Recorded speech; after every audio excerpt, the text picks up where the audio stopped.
ଭାରସାମ୍ୟ ହରାଇ ରାସ୍ତା ଡିଭାଇଡର ମଝିରେ ପଶିଗଲା ଟ୍ରାଭେଲର। ଡ୍ରାଇଭର ସହ 16 ଜଣଙ୍କ ଅବସ୍ଥା ସଂକଟାପନ୍ନ। ଭୁବନେଶ୍ୱରରୁ ସମ୍ବଲପୁର ଅଭିମୁଖେ ଯାଉଥିଲା ଏକ ଟ୍ରାଭେଲରରେ ଡ୍ରାଇଭରକୁ ମିଶାଇ 18 ଜଣ ଯାତ୍ରା କରୁଥିବା ସୂଚନା। ଚାଳକ ଭାରସାମ୍ୟ ହରାଇ ହଣ୍ଡପା ଥାନା ନିକଟରେ ଡିଭାଇଡରକୁ ଧକ୍କା ଦେଇ ଡିଭାଇଡର ମଝିରେ ପଶି ଯାଇଥିଲା। ସୂଚନା ଯେ ଆଜି ସକାଳୁ ଏକ ଟ୍ରାଭେଲର ସମ୍ବଲପୁର ଜିଲ୍ଲାକୁ ଯାଉଥିବା ବେଲେ ହଣ୍ଡପା ଥାନା ନିକଟରେ ଏକ ଡିଭାଇଡରକୁ ଧକ୍କା ଦେଇ ଡିଭାଇଡର ମଧ୍ୟକୁ ପଶି ଯାଇଥିଲା, ଯାହାଫଳରେ ଟ୍ରାଭେଲରରେ ଯାତ୍ରା କରୁଥିବା ସମସ୍ତେ ଆହତ ହୋଇଯାଇଥିଲେ। ସମସ୍ତଙ୍କୁ ଉଦ୍ଧାର କରି କିଶୋରନଗର ମେଡିକାଲକୁ ଯାଇଥିଲେ। 9 ଜଣଙ୍କର ଅବସ୍ଥା ଗୁରୁତର ହେବାରୁ 9 ଜଣଙ୍କୁ ଜିଲ୍ଲା ମୁଖ୍ୟ ଚିକିତ୍ସାଳୟରେ ଭର୍ତ୍ତି କରାଯାଇଛି। ଅନ୍ୟମାନଙ୍କର କୌଣସି ପରିଚୟ ମିଳିନାହିଁ।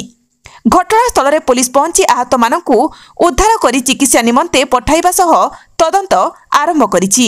ତେବେ ଆହତଙ୍କ ଅବସ୍ଥା ସଂକଟାପନ୍ନ ଥିବାରୁ ପରିବାର ଲୋକେ ଆହତଙ୍କୁ କଟକ ସ୍ଥାନାନ୍ତରିତ କରାଇଥିବା ସୂଚନା ମିଳିଛି। ଭୁବନେଶ୍ୱର ଉପକଣ୍ଠ ବାଳକାଟି ଘର। ଆମେ 12ଟାରେ ଘର ଠାରୁ ବାହାରିଥିଲୁ।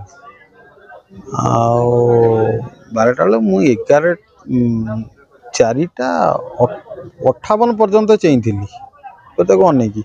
ମୁଁ ଯେଉଁ 5ଟାରେ ଦେଖିଲା ବେଳକୁ ଗାଡ଼ି ପିଟି ହେଇଛି ଆଉ ଡିଭାଇଡରରେ। ଆଉ ବୋଧେ ଉଦ୍ଧାର ଗଲେ ସେଠାର ସ୍ଥାନୀୟ ଲୋକ ଆସିକି ଉଦ୍ଧାର କଲେ। ମୁଁ ଯାହା ଯେତିକି ବଳ ମୁଁ 15 ଫୁଟ ଦୂରରେ ପଡ଼ିଥିଲି। ଛିଟିକି ଆଗ ପଟୁ ଯାଇକି ସେ ତ ଡ୍ରାଇଭର ଯେଉଁ ପିଟିଛି, ମୁଁ 15 ଫୁଟ ଆଗରେ ଯାଇ ପଡ଼ିଥିଲି। ମୋର ହୋସ୍ ଆସିଲେ କ'ଣ ହେଲା ବେଳକୁ